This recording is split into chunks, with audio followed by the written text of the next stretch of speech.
And one of the things that you talk about that I think maybe applies to both these situations is you talk about creating a friction log. This idea of how do you help improve onboarding and change behavior? Could you talk a little bit about what is a friction log, and then how can you use a friction log to improve onboarding? Yeah. I'll describe the mechanics of a friction log, but if I think about what's the soul of a friction log, it's going away from a chart and a funnel of like where there are problems and going to the emotion of a user of where there are problems. So essentially what you're doing in a friction log is going through a flow and you're charting or documenting, writing in a Google Doc or whatever doc, just what is happening, but also what you're feeling and how you're feeling about it. And then afterwards you'll go through and you'll highlight in simple red, traffic light, red, green, yellow, where you were feeling really frustrated. And if you didn't have to do this, you would have bounced. And where you were feeling delighted about what something, the experience you had.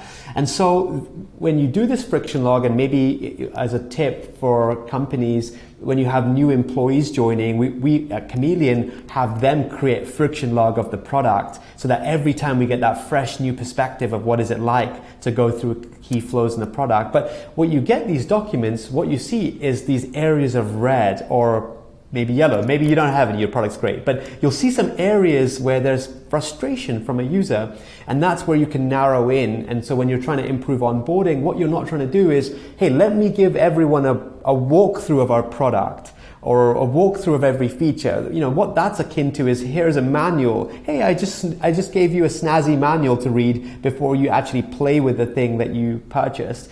So, instead of that, what we're going to do is go really narrow, really specific.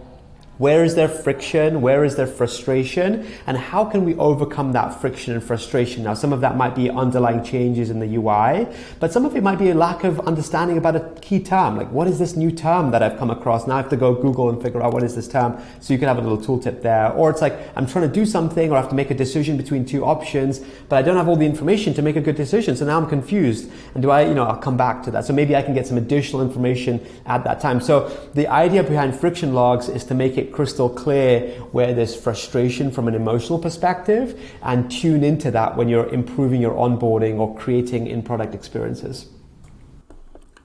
Do you have an example, maybe Pulkit, of a fun or interesting thing that you've learned from a friction log? Like when you tell folks about this in your company or elsewhere, where you're sort of, let me give you an interesting example of like something you wouldn't have expected that we learned in a friction log process. Yeah, it's super specific to the context, but I can give you one from my context. So Chameleon has a sandbox environment where you can go and play with our product, and the way Chameleon works, you have to install the code in your code base, and then that way you can show these experiences to your users, but you don't have to do any of that to try the product. You just go into the sandbox, we own it.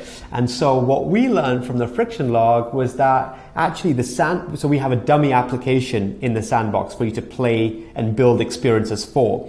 And people were getting confused and lost in this application, and that was completely unintended for us. This was just like a dummy app. We didn't think too much of it, but they were going down rabbit holes in the app and not engaging with our actual product. And so then we simplified it. We said, okay, we're not going to have a dummy application. We're going to have a simple page. We're going to literally put a white page with some text and elements, and like, okay, now you build Chameleon experiences on this page instead of this like more sophisticated application. So I think any kind of user testing, of course, will help uncover some of this, but a friction log is just another way to add a kind of a layer onto it that's a bit more structured. Yeah, I like it. It's a great concept, and it's sort of easy to get your arms around. Like, I think most people can understand that idea of a friction log, and I can definitely think through things we've done even in our own product, both for our contributors, the people that give feedback. We're constantly trying to make that experience as easy as possible, and you find these little interesting moments where people are like, oh, actually, that just got too hard, and it doesn't always take that much for somebody to go do something else. I mean, the whole world is a click away these days, so you really have to sort of keep people focused. So I think that's helpful. Thank you. Well, one other thing I'll say is something easy to wrap your arms around as well is when people are building user onboarding, they can think of the concept of an adoption bug, which is okay, where is there an issue in a driving adoption?